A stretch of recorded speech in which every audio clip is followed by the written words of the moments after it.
Hey guys, I'm Glitter Valkyrie, and welcome to my Plus 10 Barracks tour for 2021.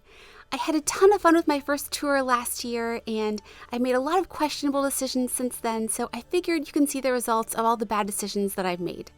Some of these projects took me years to complete, and some of them weren't even on purpose, but I thought I could talk a little bit about how each project came to be, how useful they are, and in which modes or capacity I use the unit. I am going to go by game, and we're going to start with FE4 since all my favorites from Shadow Dragon and Echoes are either 5-star locked or I don't have enough copies of the 4 stars right now. So with all that said, I hope that you enjoy my Plus 10 Barracks tour.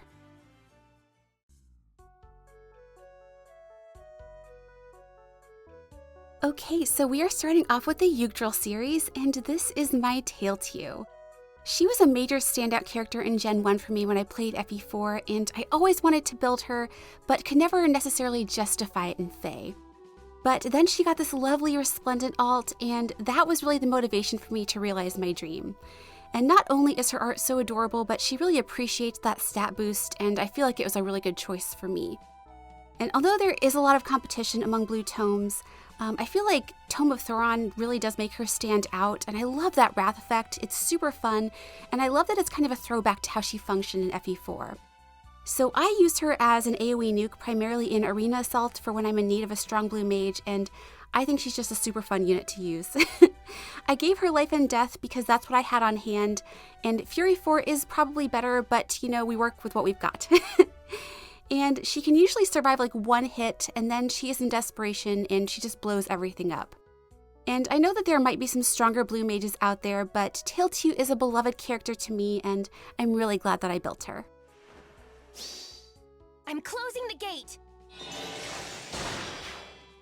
Next up, we have my legendary Leif.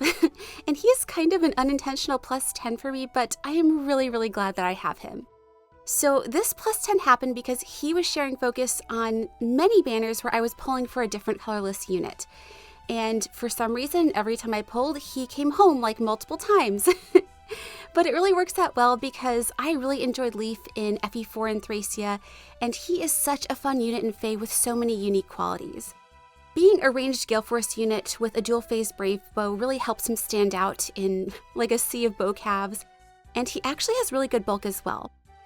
My build for him is not anything revolutionary. I kind of kept a lot of what he came with the exception of trading out his personal B for Vantage. But I can vouch that he works really well with Close Counter, Foil, or Reversal, and also Heavy Blade 4 as well. Those are all on my friends list, and they do work very well. I do think that probably a Lull or a Trace is better for a B skill for him, but Vantage is cheap and it works, so that's what I run.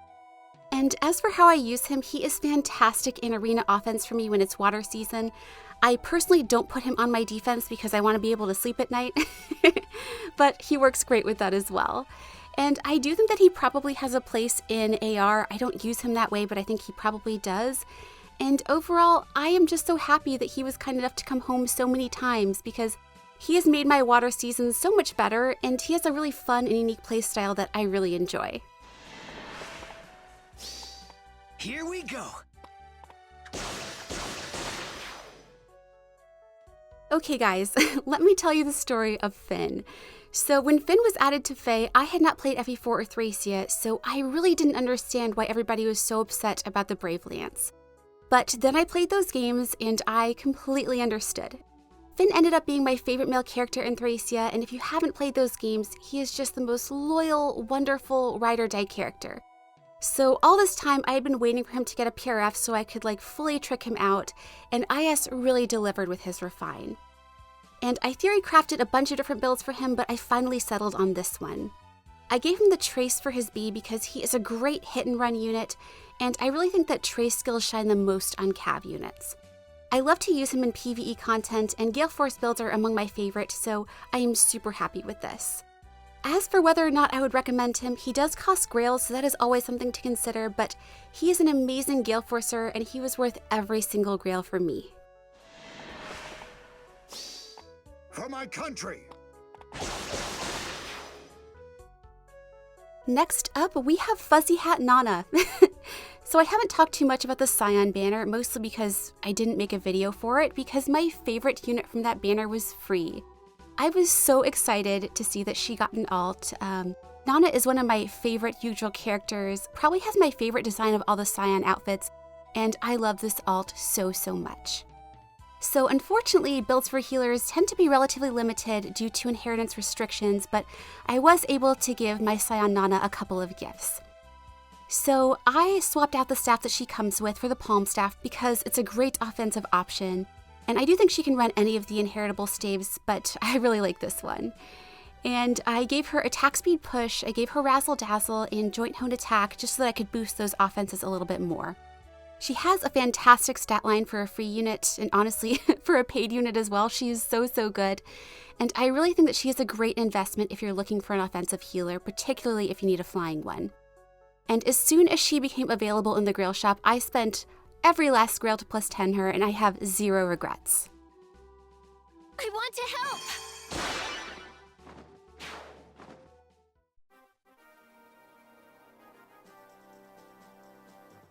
Now on to Binding Blade, and we have my Clarine. So I did this purely because I love Clarine. She is a launch unit, so she does suffer from launch BST, but I've really done my best to try to help her keep up. And there is a possibility that she'd get a Resplendent in the future, which would really help. So we'll just keep our fingers crossed. So to help her out, I gave her Witchy Wand because I find it to be one of the most useful staves, and I went with Razzle Dazzle and Miracle to help her survive. I typically only like solos on calves. I think they pull it off the best. So I went with attack speed solo and kind of ran with that for her C skill and seal as well. And with all of that combined, she does have a little bit of an offensive presence, which is nice. And I do use her every week in Arena Assault. I do have to be perfectly honest, I would not recommend doing this unless you really love Clarine, because you do have some other cav healer options with better stats, but I love my Clarine, so I am really glad that I did this. Prepare to be dazzled! So this is my Guinivere, and she is one of my most useful plus 10s that you're going to see. So the story with how she came to be was that she came home a few times on her debut banner, and then for some reason, she came home so many times off focus when I would be pulling blue. So because she is a character that I really liked in FE6, and her magic effectiveness is just so incredibly useful, I decided to pick up my last few copies during Summer Hero Fest. And honestly, I regret nothing. She is so incredibly useful in AR offense. And I say this as someone who is terrible at AR. She is so good. Oriola's magic effectiveness and the fact that it heals her and her allies has such amazing utility. It enables her to run a push as well, and I probably should switch out for attack speed push, but honestly, what she comes with works so well that you can just run this and it's totally fine. And I love her because she laughs at so many of those common threats like Duo Leif and Legendary Lilina, and even mages with Triangle Advantage, and I am just so happy that I have her. Reap what you sow!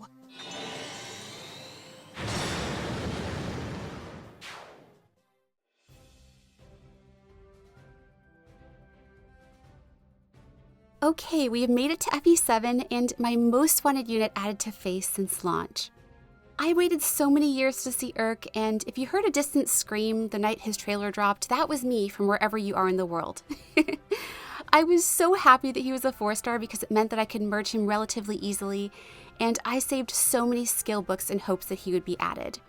He is a very fast unit with a decent amount of HP and res, and although his attack is a little bit on the low end, with the skills I've given him, he can hit like 74 attack on initiation if he's near an ally. Also, if he's next to his support partner Sarah, he gets more stats as well. And I did build him and Sarah to be synergistic with one another, and I can't tell you how much joy it gives me to finally be able to support them. I gave him lull speed res to help him hit a little bit harder, and Ruptured Sky solely because he deserves it. And the only downside with this build is that inheritable red tomes are a little bit lacking in my opinion, but the Conte Bouquet does give him some stats and it heals the push recoil, so I think it's pretty decent. But if there's ever a new one that's good, you know that I'll be making all the questionable decisions for my Urk. If there is ever a situation where I need a strong red mage, I bring him and he always performs so well. So if you are in need of a competent red mage, I think that he is a great choice, and I am so happy that I was finally able to reunite Sarah and Urk.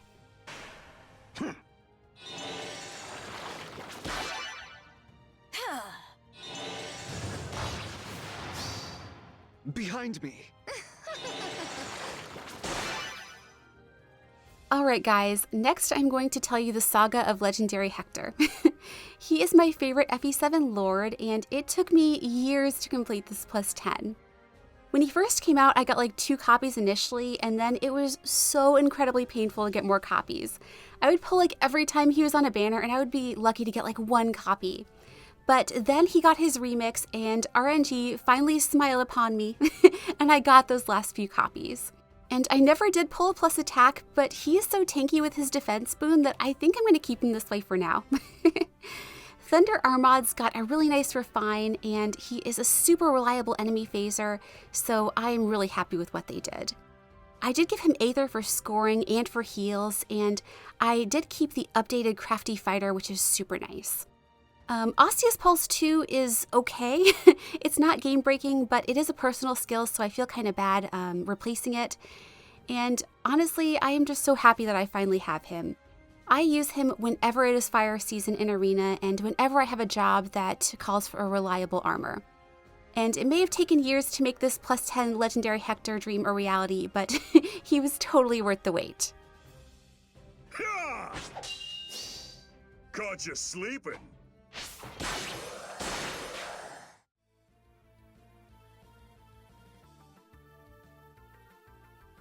Now we are moving on to Sacred Stones, and first up we have my favorite and only plus 10 duo unit. Ephraim is my favorite male character from Sacred Stones, and Lyon is my favorite villain from the franchise, so this duo was just a dream come true for me. This is another case where I pulled every time they came up on a banner, and I was finally able to finish them on Hero Fest at the beginning of the year.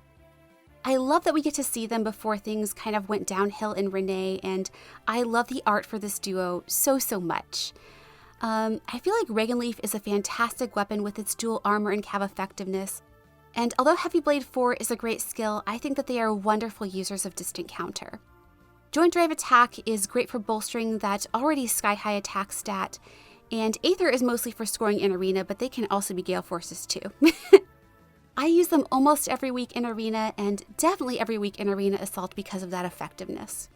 And while their duo skill may not be the strongest compared to some of the newer ones, I still find that it can come in clutch when I need characters to move just a little bit more. So while we may see more power creep with duo units, these two still remain my favorite for the utility and the fact that I just love these characters so much. It's all going to plan. This is our chance! Next, we have Natasha, and this character just holds a really special place in my heart. She was my second most wanted character added to Fae, and she was probably the most surprising and exciting reveal for me. And I think that's because I did expect Urk to show up at some point, not necessarily this year, but at some point, but I really didn't think that there was any hope for Natasha. But she showed up, she had amazing art, and I could finally reunite her with Joshua, so I was so happy. And I always saved a bunch of skill books just in case she did get added, so I was fully ready to trick her out as soon as she came home.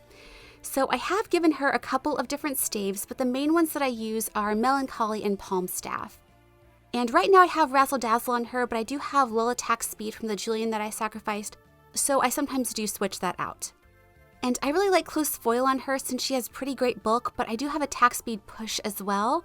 And I gave her Joint Drive speed to kind of round out her kit, which helps with a lot of matchups. And I think that if you're looking for a healer merge project, she's one of the best choices due to her balanced stat line and relative accessibility. And she's a character that I will continue to give gifts to in the future because I am just so grateful that she is here and I feel like she deserves it. I will do my best. Okay, our next Sacred Stones character is Baby Lyon, and he is largely a byproduct of my Baby La Rochelle adventure. So when that banner dropped, I got like 7 copies when I was going for Baby La Rochelle, and then I got my last few copies very quickly on the most recent Double Special Heroes banner. And I am so glad that I did because, like I said before, he is my favorite villain, and I love his adorable baby form. He is just so cute. And he's also incredibly useful, so that helps a lot too. I personally love Raven Tomes, and his PRF is a Raven Tome, but better, so I really appreciate that. I did give him Close Counter as his A skill, and I think that he uses it really well with his bulk. I gave him Special Spiral as his B and QR for his seal since he is largely an enemy phaser. And he could definitely use a better C skill, but I haven't decided what to do, so that's what we're running. And overall, he is a great addition to my barracks due to all those colorless threats out there, and he is a great merge project if you're pulling when he is available.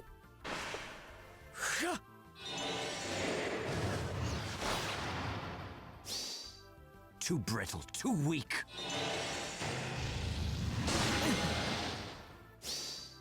Don't you dare!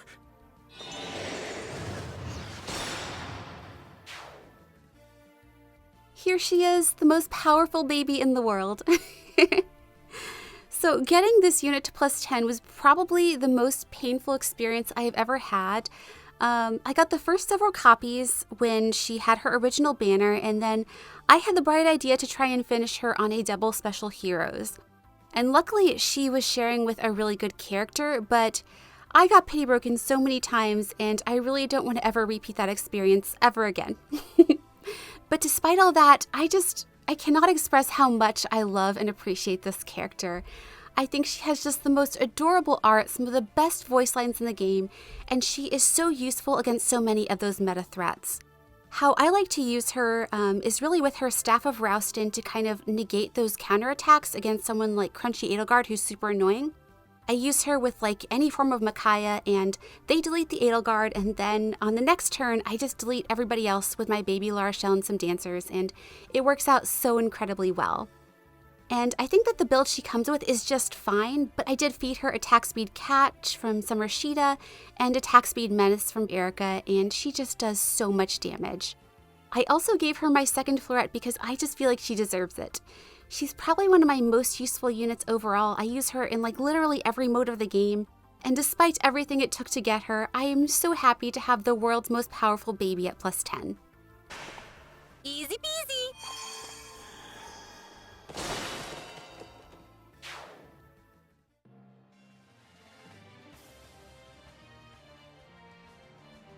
Okay, now we are on to the Tailtiu series, and this is my Ilyana.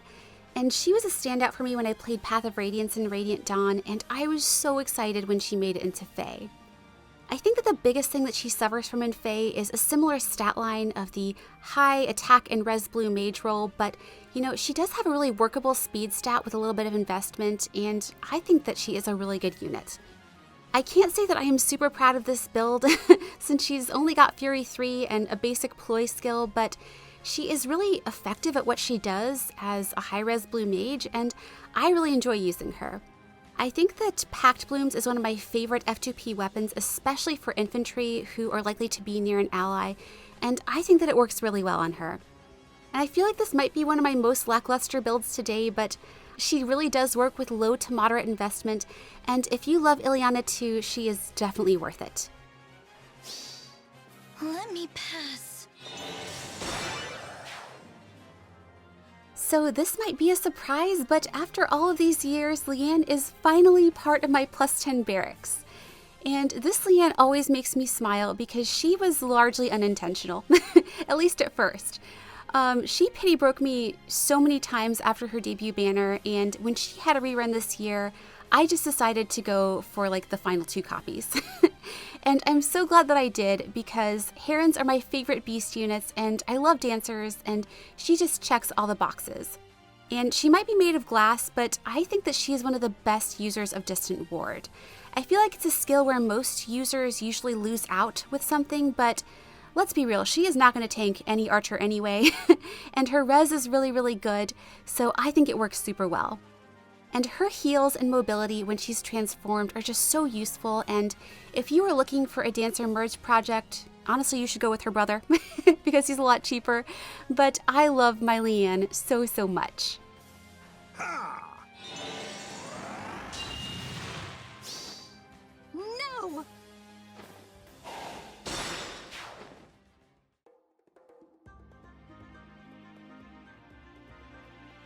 Okay, our next game is Awakening, and this is my lovely Olivia. And I did this purely because Olivia is one of my favorite Awakening characters, and I also have an attachment to this unit in Fae as a day 1 player. She was one of the only dancers that we had access to in the beginning, and she just got me through so much content.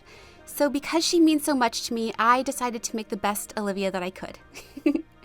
So I gave her an armor smasher because I do use her in arena and arena assault, and she can take care of all the Bravely guards and flame emperors and whatever green armor that somebody is running. And I gave her our dual infantry because she does appreciate the stats, and I just like bringing dancers to arena. And I will say that if you want to score optimally, don't do this, because as of recording this, she does not have a PRF and dance doesn't score that well. But optimal is not in my vocabulary, and I love Olivia, so here we are. And now I am just hoping that she can get a resplendent status because I feel like she deserves it, and I love my Olivia so, so much.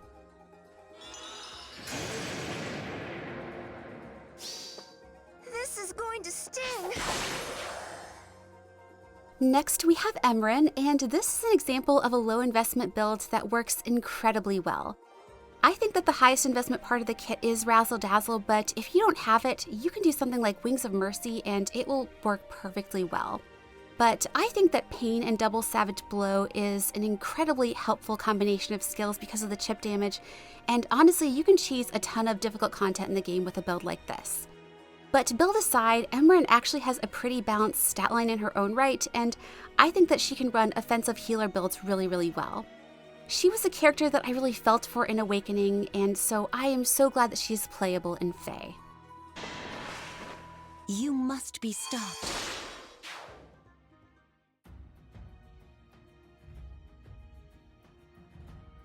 Next, we have our one and only Fates unit, since Orochi just does not want to come home and be plus 10 for me. So this is my Kaze, and he is actually my most recent plus 10 project. I've always really loved Kaze as a character, and his art is fantastic in Fae, and I feel like his new PRF really opens him up to a lot of fun builds.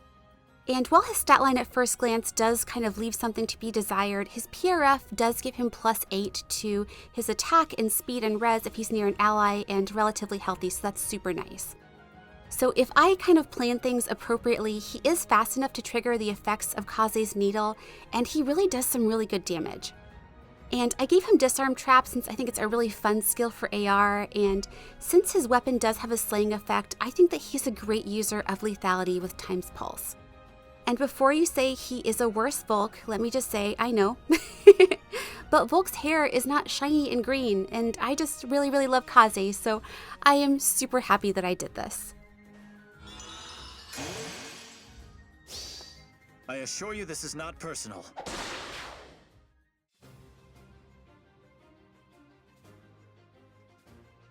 Okay, so on to 3 houses, and buckle up because we have a lot of units to talk about. But there have just been so many good 3 houses 4 stars this year that I just couldn't help it. So we are going to start with Seteth, and I really like him because he functions as offense as well as support. And also I supported him in Silver Snow, so I kind of felt obligated to do this. So when I said that Seteth is kind of dual purpose, it's really because of his PRF Spear of Assault. And it's a super nice PRF that functions as a drive for allies, and I feel like he is a great addition for so many teams. I typically use him on a flyer comp with flyer formation, and he's quite fast and tanky with this build. I mostly use him when I need to auto-clear things with flyers because he's super reliable and he usually gets the job done. And the value of his PRF and his really good stat line makes him a great choice for a merge project if you need a blue flyer that stands out in a pretty saturated pool.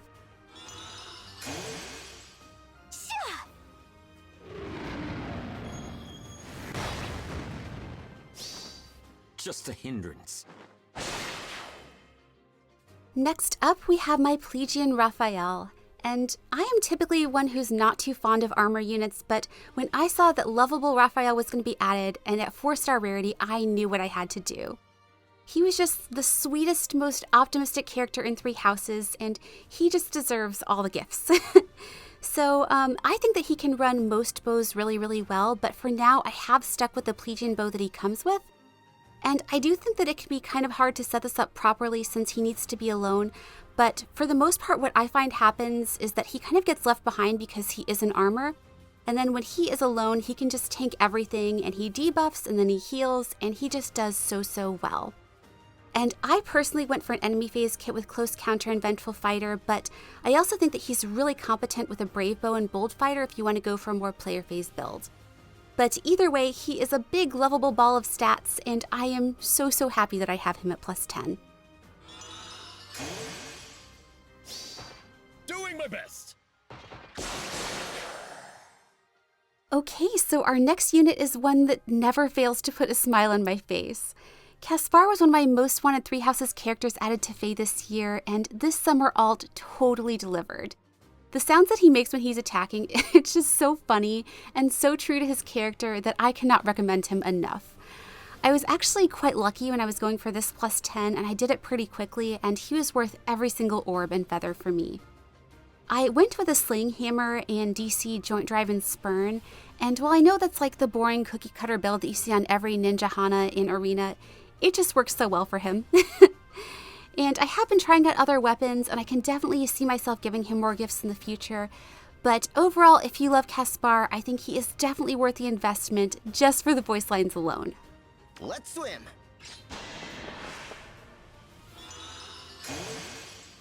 Yeah! Next up, we have my very first ever plus 10 armor unit. Like Caspar, Holly Jolly Hilda is another unit that always puts a smile on my face. Her art is just so incredibly well done, and she honestly doesn't feel like a clunky armored unit because of Armored Stride. And although her candy cane is great and looks really nice on her, I did go with a solo build with Flowing Lance and attack defense solo since she needs to be alone for the stride to work. And she does attack with jewels with her Flowing Lance, so I do feel like it's on brand, so I'm happy about that too.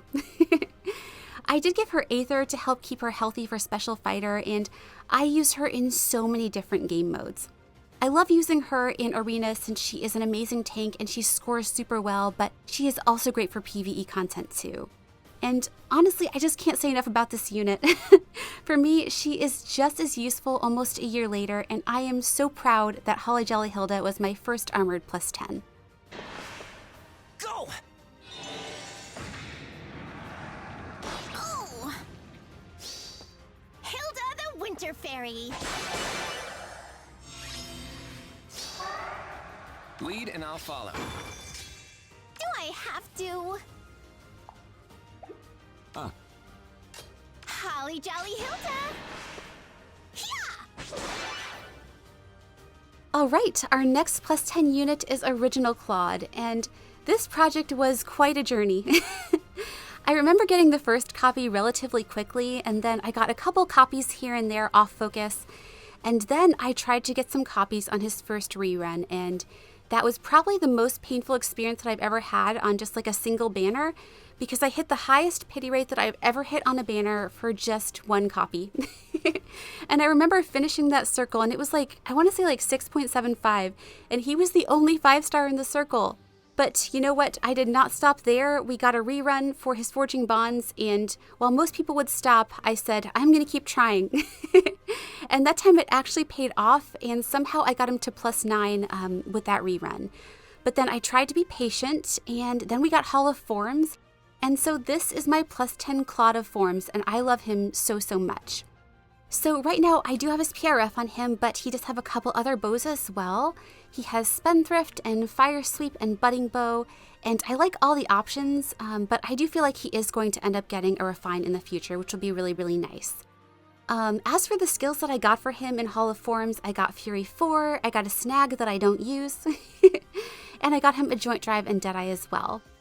I would really like to get him a Trace, and I'd love to get him a Menace in the future. Of course, those weren't available when we had that Hall of Forms, but those would be some nice things for him in the future. And so this is my Claude. I love him forever, and hopefully I'll be able to get all the Claudes to plus 10 one day. My moment has arrived.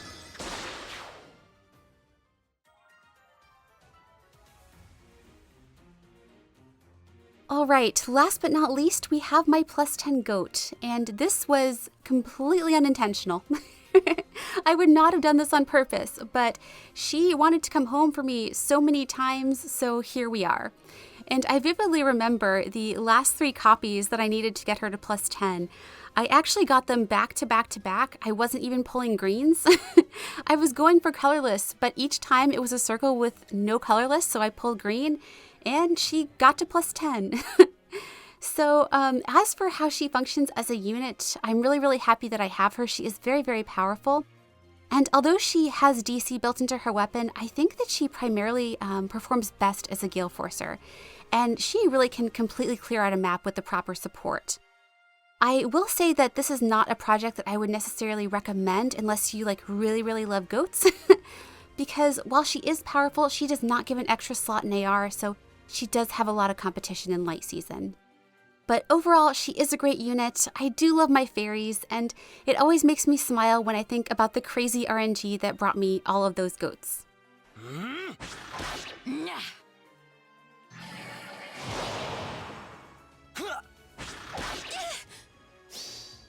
A cruel dream, then.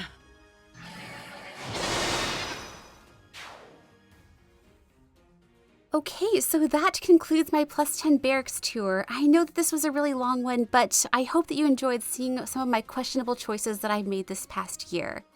And for one last thing at the end, I am going to show you a quick montage of all the units from my previous year because they have gotten some upgrades and I did want to show those too. So if you have made it this far, thank you so much for sticking around. And as always, thanks so much for watching and have a wonderful day.